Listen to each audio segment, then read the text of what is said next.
सफल बने, समर्थ बने, पावन बने जीवन। मीठी मुरली सुन के पाए सुख सघन। आज का चिंतन, आज का चिंतन। ओम शांति। Good morning. प्यार का सागर, सर्वशक्तिवान मीठा बाबा, आज हम बच्चों को बड़े प्यार से कह रहे हैं, अभी तुम सत्य बाप द्वारा सत्य देवता बन रहे हो, इसलिए सत्युग में सत्संग करने की जरूरत नहीं। सत्युग में देवताओं से कोई भी विकर्म नहीं हो सकता है। क्यों? क्योंकि उन्हें सत्य बाप का वरदान मिला हुआ है। विकर्म तब होता है जब रावण का श्राप मिलने लगता है।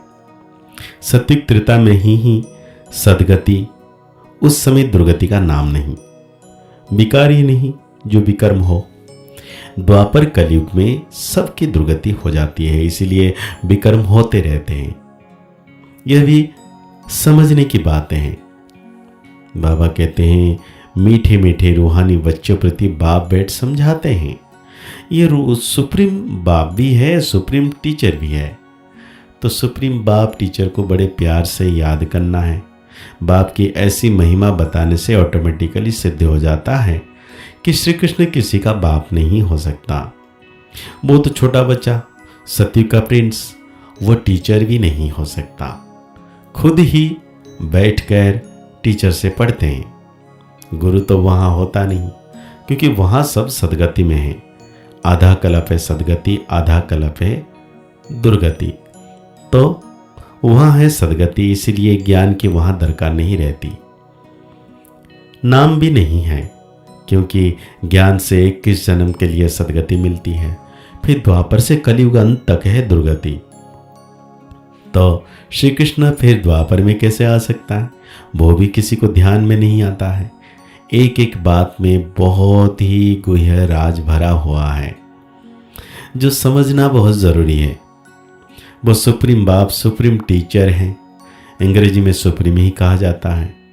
अंग्रेजी अक्षर कुछ अच्छे होते हैं, जैसे ड्रामा अक्षर हैं। ड्रामा को नाटक नहीं कहेंगे, नाटक में तो अदली बदली होती है। यह सृष्टि का चक्र फिरता है, ऐसा कहते भी हैं, परंतु कैसे फिरता है? हुबहू फिरता है या चेंज होती है। तो बात तो ब्राह्मणों की डिनाइस्टी नहीं है, यह है ब्राह्मण कुल। सर्वोत्तम ब्राह्मण कुल कहा जाता। देवी देवताओं की डिनाइस्टी होती है।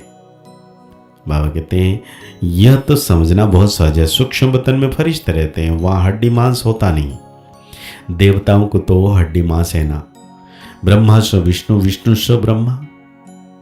विष्णु की नाभि कमल से ब्रह्मा क्यों दिखाते हैं? सूक्ष्म वतन में तो यह बातें होती नहीं, ना जवाहरत आदि हो सकते हैं। इसलिए ब्रह्मा को सफेद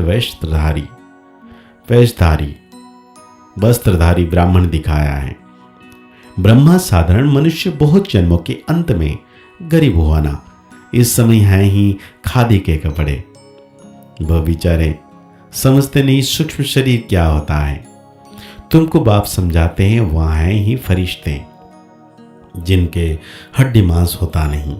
सूक्ष्म वतन तो यह श्रृंगार आदि होना नहीं चाहिए, परंतु चित्र में दिखाए तो बाबा उसका ही साक्षात्कार कराए, फिर अर्थ समझाते हैं। जैसे हनुमान का साक्षात्कार कराते हैं। अब हनुमान जैसा कोई मनुष्य होता नहीं। भक्ति मार्ग में अनेक प्रकार के चित्र बनाए हैं। जिनका विश्वास बैठ गया है, उनको ऐसा कुछ बोलो तो बिगड़ पड़ते हैं। तो बाकी तो कुछ बोलने की जरूरत नहीं है, सब अपना अपना समझ है। बाबा कहते हैं, बहुत धर्म है, देवी देवता धर्म प्राय लोप है। धर्म भ्रष्ट, कर्म भ्रष्ट होने के कारण नाम ही उल्टा सुल्टा रख दिया है।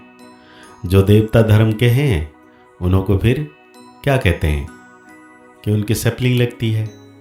तो बाबा कहते हैं, ज्ञान मार्ग में जब तुम चलते हो, प्यार से बाबा को याद करते हो, तो तुम पावन बन जाते हो फिर सत्युग में जाने के लिए। बाबा कहते हैं, उनको यह ज्ञान और योग बहुत अच्छा लगेगा।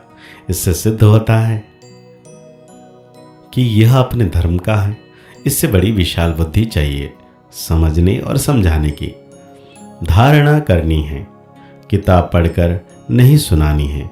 जैसे कोई गीता सुनाते हैं, मनुष्य बैठकर सुनाते हैं, कोई तो गीता के श्लोक एकदम कंठ कर लेते हैं, बाकी तो इनका अर्थ हर एक का अपना अपना बैठकर समझाते हैं। तो बाबा कहते हैं यहां तो गायन है कि सागर को स्याही बना लो, सारा जंगल को कलम बना दो, तो भी ज्ञान का अंत नहीं होता। गीता तो बहुत छोटी है, 18 अध्याय है। इतनी छोटी गीता बनाकर गले में पहनते हैं, बहुत पतले अक्षर होते हैं, गले में पहनने की आदत होती है। कितना छोटा लॉकेट बनाते हैं, वास्तव में है सेकंड की बात। बाप का बना जैसे कि विश्व का मालिक बना। बाबा हम आपका एक दिन का बच्चा हूं, ऐसे भी लिखने शुरू करेंगे। एक दिन में निश्चय हुआ और फट से पत्र लिखेंगे। बच्चा बना तो विश्व का मालिक हुआ। तो बाप कहते हैं बहुत जन्मों के अंत में मैं प्रवेश करता हूं। दिखाते हैं ब्रह्मा की नाभि से कौन निकला? विष्णु। विष्णु के नाभि से क्या कौन निकला? ब्रह्मा। अच्छा, विष्णु फिर किसकी नाभि से निकला? उसमें एरो का निशाना दे सकते हैं कि दोनों अतप्रत हैं। ब्रह्मा सो विष्णु, विष्णु सो ब्रह्मा। यह उनसे वो उनसे पैदा हुआ। इनको लगता है 1 सेकेंड, उनको लगता है 5000 वर्ष। यह वंडरफुल बात है, बाकी ये समझने की बातें हैं। तुम बैठ समझाएंगे। बाप कहते हैं लक्ष्मी नारायण 84 जन्म लेते हैं, फिर उनके ही बहुत जन्मों के अंत में प्रवेश कर यह बताता हूं। समझने की बात है ना। बैठो तो समझाएं कि इनको ब्रह्मा क्यों कहते हैं। सारी दुनिया को दिखाने के लिए यह चित्र बनाए हैं। हम समझा सकते हैं, समझने वाले ही समझेंगे। हम समझा सकते हैं लेकिन समझने वाले ही समझेंगे। हमारे लिए तो सब विचारे हैं ना। गरीबों को विचारा कहा जाता है। कितनी पॉइंट्स बच्चों को धारणा करनी है। भाषण करना होता है टॉपिक्स पर। यह टॉपिक कोई कम है क्या? तो बाप कहते हैं मैं इसमें प्रवेश कर बेहद का संन्यास कराता हूं। फट से संन्यास करा देता है, क्योंकि बाप को सर्विस करनी है, वही कराते हैं। इनके पिछाड़ी बहुत निकले जिसका नाम बैठ रखा है। वो लोग फिर बिल्ली के पंगुर बैठ दिखाते हैं। वो सब है दंत कथाएं, वो सब है दंत कथाएं। कोई बात किसको समझ में ना आए तो उनको बोलो जब तक अलफ को नहीं समझा है तो और कुछ नहीं समझ सकेंगे। एक बात निश्चय करो और लिखो, नहीं तो भूल जाएंगे, माया भुला देगी। मुख्य बात है बाप के परिचय की। हमारा बाप सुप्रीम बाप, सुप्रीम टीचर, जो सारे विश्व के आदि मध्य अंत का राज समझाते हैं। एक बात निश्चय करो और लिखो, नहीं तो भूल जाएंगे, माया भुला देगी। मुख्य बात है बाप के परिचय की। हमारा बाप सुप्रीम बाप, सुप्रीम टीचर है, जो सारे विश्व के आदि मध्य अंत का राज समझाते हैं, जिसका किसी को पता ही नहीं है।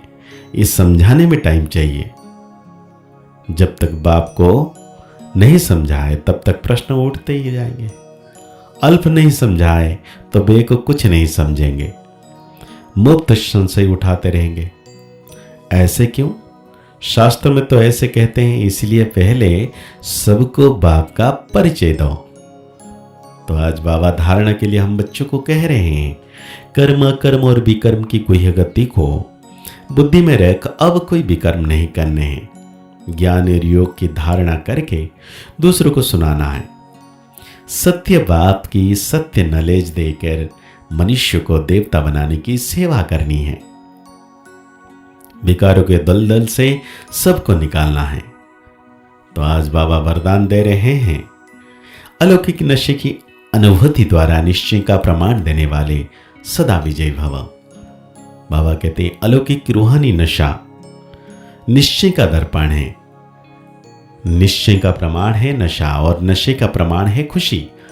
जो सदा खुशी और नशे में रहते हैं उनके सामने माया की कोई भी चाल चल नहीं सकती। बेफिक्र बादशाह की बादशाही के अंदर माया आ नहीं सकती। पुराने संसार व पुराने संस्कार भुला देता है, इसीलिए सदा आत्मिक स्वरूप के नशे में, अलौकिक जीवन के नशे में, फरिश्तेपन के नशे में या भविष्य के नशे में रहो तो विजय बन जाएंगे। तो आज बाबा हम बच्चों को स्लोगन दे रहे हैं, मधुरता का गुण ही ब्राह्मण जीवन की महानता है। तो जितना हम इसी नशे में रहेंगे कि मधुरता, मैं मधुर आत्मा हूं, इसलिए मधुर बनो और मधुर बनाओ, इसी नशे में रहो। आज बाबा अव्यक्त इशारे में कह रहे हैं, जैसे विदेही बाप दादा को देह का आधार लेना पड़ता है, बच्चों को विदेही बनाने के लिए क्यों लेना पड़ता है? क्योंकि बच्चों को विदेही बनाना है। ऐसे आप सभी जीवन में रहते, देह में रहते विदेही आत्मस्थिति हो, स्थिति में स्थित हो जाओ। इस देह द्वारा करण करावनहार कर्म कराओ। यह देह करण करावनहार है, आप देही करण करावनहार हो। इस स्थिति को विदेही स्थिति कहते हैं। इसको ही फॉलो करो और फॉलो फादर कहा जाता है। बाप को फॉलो करने की स्थिति है सदा अशरीर भव, विदेही भव, निराकारी भव। तो आज के मुरली के अनुसार हम सो मान लेंगे, मैं सदा विजयी आत्मा हूं, मैं सदा विजयी आत्मा हूं। आज की साकार वाणी को और गहरी रीति से चिंतन करते हुए निरंतर मीठे बाबा की याद में रहना है कि बाबा सदा मेरे साथ हैं। मुस्कुराते रहिए, आगे बढ़ते रहिए, पुरुषार्थ करते रहिए, खुश रहें, स्वस्थ रहें, मस्त रहें। ओम शांति, ओम शांति, ओम शांति।